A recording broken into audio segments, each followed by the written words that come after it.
Las Vegas is one of the most well-known cities anywhere in the world. Tens of millions of people visit it every single year who contribute to making it the third most visited city in the United States by foreign tourists, just behind New York and Miami. Las Vegas receives so many foreign tourists that it beats out many other major tourist hotspot cities across the world, like Los Angeles, Chicago, Shanghai, Barcelona, Berlin, Vienna, and even Venice. In order to accommodate all of these visitors, Las Vegas possesses a truly impressive hospitality arsenal of around 150,000 hotel rooms, which is more than any other city on the planet has got. And this is despite the fact that Las Vegas itself is a relatively young city, having only existed for a tad longer than a century and with a relatively small metropolitan population of only little more than 2.2 million people, which only ranks it as the 26th largest city in the United States. But Las Vegas's size and age are irrelevant factors to the massive volumes of tourists who arrive here every single year. For them, they almost all come for just one single thing: Vegas's legendary reputation as the entertainment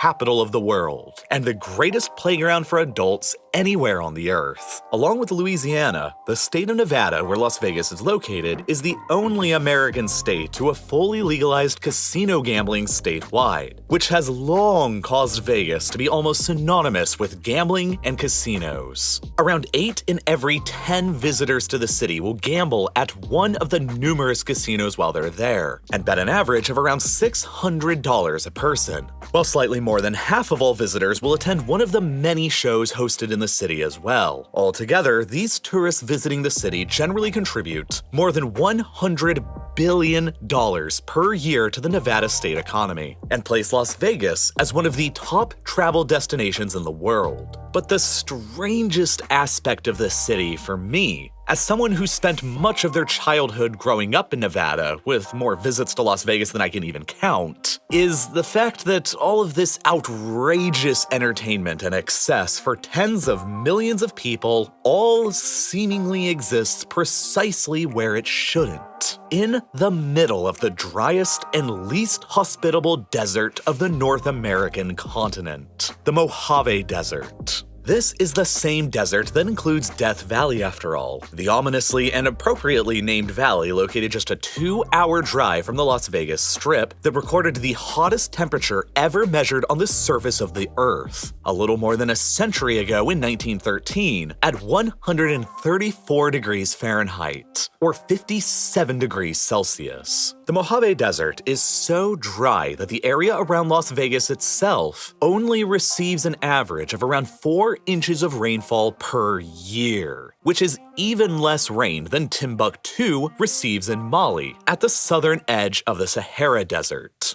In 2020, Las Vegas set a still-standing record of going 224 entire straight days without a single drop of rainfall. And the reason for Las Vegas's extreme dryness is almost entirely geographical. The Mojave Desert itself is located entirely east of the towering Sierra Nevada mountains of California, with peaks as high as Mount Whitney at 14,505 feet. The highest point anywhere in the contiguous 48 United States, and a mere 85 miles away as the crow flies from the aforementioned Death Valley, the lowest point on the North American continent at 282 feet beneath sea level. These towering mountains block most of the moisture that blows into North America from the westerly winds of the Pacific, and they therefore cast what's known as a rain shadow across their east, where the moisture coming in from the Pacific fails to penetrate into.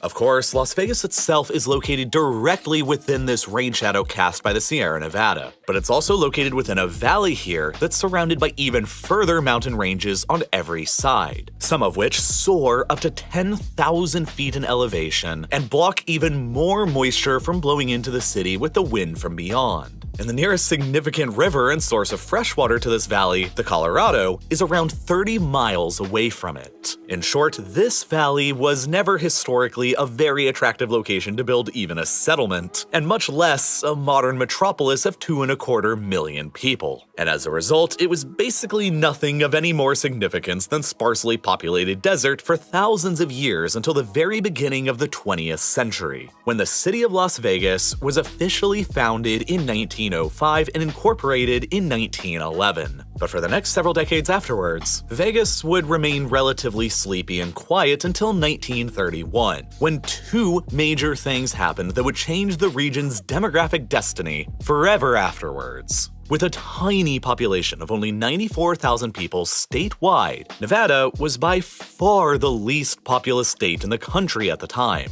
with less than half the population of the next least populous state, Wyoming. Reeling from the economic fallout of the Great Depression and struggling to find anyone who was willing to invest in their tiny state economy, the Nevada state government decided on a bold course of action. They became the first U.S. state to legalize nearly every form of gambling in order to bring in at least some kind of economic relief to their state. And perhaps even more importantly, 1931 also marked the beginning of the construction of the Hoover Dam on the Colorado River just 30 miles away from the city. And perhaps even more importantly, never before in human history had such a monolithic structure ever been built with concrete. Thousands of laborers moved in and worked tirelessly for years to finish the job, and at least 115 of them lost their lives trying. But with the thousands of new workers coming into the town for the dam construction came higher demands for things like entertainment and amenities. And with the recent legalization of casino gambling, the genesis for Las Vegas' status as the entertainment capital of the world was born.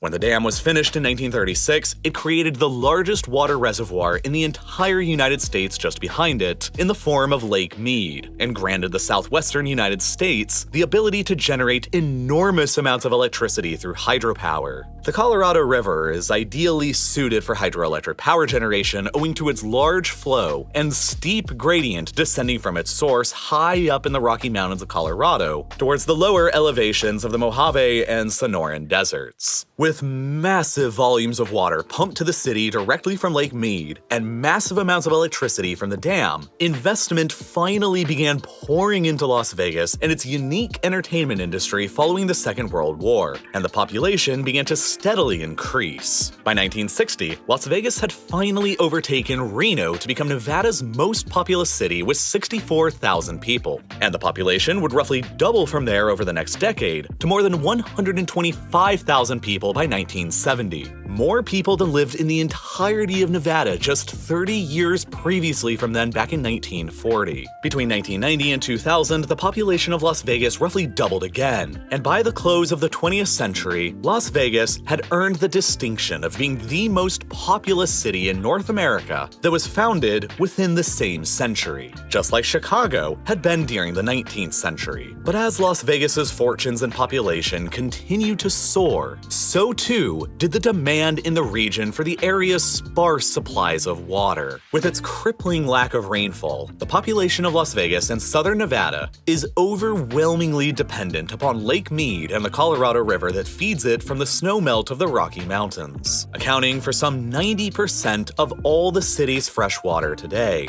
Back in the 1920s, prior to the construction of the Hoover Dam, the 7 American states that control territory within the Colorado River's basin agreed to the Colorado River Compact, an agreement that divided control of the waters within the basin amongst all 7 of the states. The upper states of Colorado, Utah, Wyoming, and New Mexico would be entitled to roughly half of the Colorado River's water, while the lower states of California, Arizona, and Nevada would be entitled to the other half, with nearly 59% of that half going to California, 37% to Arizona, and just 4% to Nevada. But the realities of the 1920s were very different from the realities of today. One of the biggest concerns of the agreement both then and now was the expanding population in the Southwest, particularly in Southern California, and the resulting increased demand over time for water in the lower basin states. At the same time, Las Vegas wasn't even really a factor at all back in the 1920s, with a population of less than 3,000 people. But with a modern population well in excess of over 2 million, Nevada has been looking for an increased share in the river's water now for decades. But today, there are more than 40 million people who depend on the Colorado River for their water supply, and Las Vegas is only a small fraction of that. And at the same time, the Colorado River's water has actually been greatly overallocated for decades now, because the original estimates of the compact back in the 1920s suggested that the river had an annual average flow of about 17.5 million acre-feet of water that reached the lower basin states of Arizona, Nevada, and California. However, these estimates back at the time were based on just the past 30 years of records going back to the 1890s, which were all the records that the people of the 1920s actually had available. And modern 21st century studies of tree rings in the area have revealed that those 30 years of records they used just so happened to probably be the wettest period in the American Southwest any time in the past 5 to 12 centuries. In other words, the authors of the 1920s era compact were grossly misinformed on the actual historical average levels of water within the river, and more water has been being allocated to the states around it than actually exists within the river almost ever since. And then climate change, decreased rates of snowfall in the Rocky Mountains, and droughts have been making everything much worse. And the situation has now gotten so bad that the Colorado River today rarely even has enough flow left in it to make it to its natural delta in the Gulf of California and Mexico, where the once rich natural environment has almost completely died there and dried up.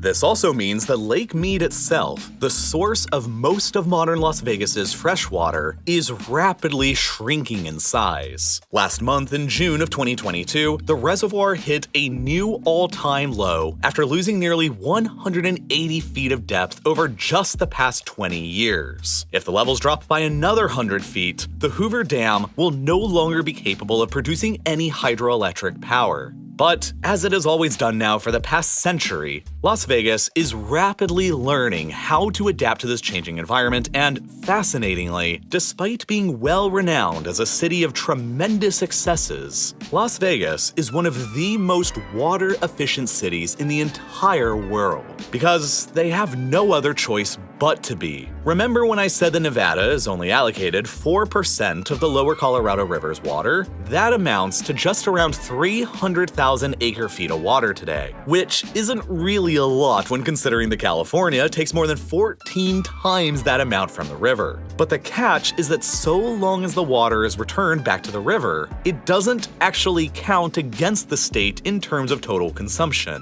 This loophole means that the Southern Nevada Water Authority will usually draw around 445,000 acre-feet of water from Lake Mead during a normal year, or about 40% more than they're technically allotted for. But since the city is capable of cleaning and returning around 220,000 acre-feet of water back to Lake Mead during the same year, Nevada's total consumption from the river is usually more like just 225,000 acre-feet, and well beneath their total allotment. In order to achieve this incredible rate of water recycling, the city of Las Vegas has enacted a number of ingenious policy and engineering decisions. The city has been designed in such a way that every last drop of water that ends up being used indoors gets cleaned and recycled directly back to Lake Mead. You could, quite literally, turn on every single shower and every single sink in every hotel room in the city, and it wouldn't ever consume any more water, because it would all just flow through the city sewers directly to water treatment plants, and then directly return all clean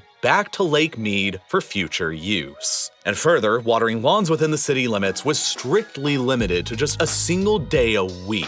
And largely because of this focus on sustainable desert design, Las Vegas actually managed to reduce their total water consumption dramatically by 26% over the past 20 years since 2002. despite having added an additional 750,000 new residents to the total population of the city over the same time period. And they aren't finished reducing their water consumption either. The first type of law of its kind in the United States, Las Vegas banned non-functional and decorative grass in the city last year in 2021 to save even more water. Grass has been getting torn out across city-owned property across Las Vegas ever since, and it's going to make an enormous difference.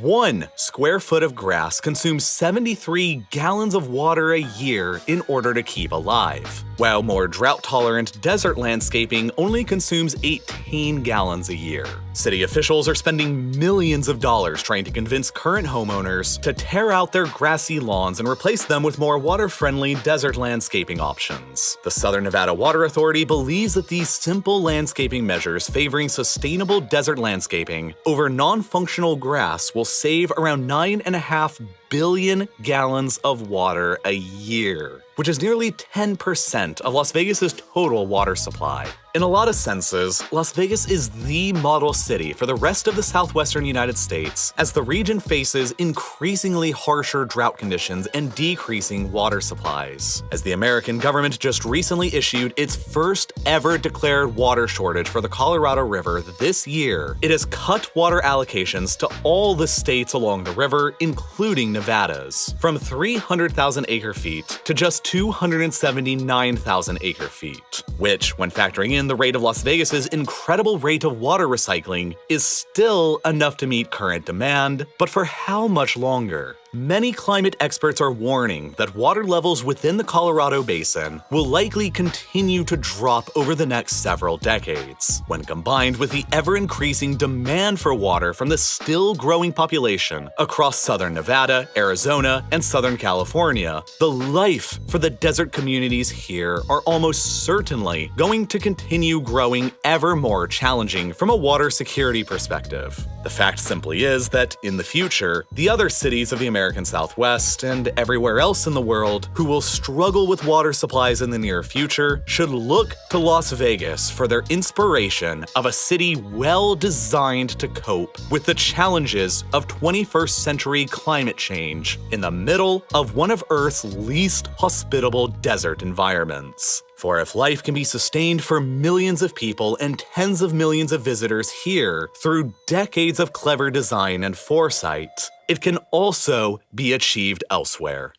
Now, a major reason that I was so excited to make a video covering this topic is because I knew that I could get all kinds of spectacular footage of Las Vegas and the Colorado River without actually having to go travel and visit them myself by simply visiting my stock footage provider instead, Storyblocks. Without any exaggeration, since the very first real-life lore videos that I created more than 6 years ago now, Storyblocks has always been the first place that I've always gone to find footage for all of my videos. They offer an unlimited subscription so that you can download and use as much as you need for an annual price that's lower than what many other providers charge for just a single clip. And beyond that unlimited subscription, Storyblocks also offers an entirely royalty-free library, meaning that you can use anything from the library for any commercial or personal use. And Storyblocks offers far more than just footage and templates. They also provide music, images, sound effects, and much more. If you're already a creator or you're wanting to become one, I can absolutely tell you from my more than 6 years of experience now as their customer that Storyblocks is an absolutely critical resource for you to have. I genuinely don't think I know of a single full-time creator who doesn't already have a subscription with them. So if you'd like to get started with them as well, click the button that's here on screen right now, or head over to storyblocks.com/reallifelore to sign up, and by doing so, you'll also be greatly supporting my channel at the same time while you're at it. And as always, thank you so much for watching.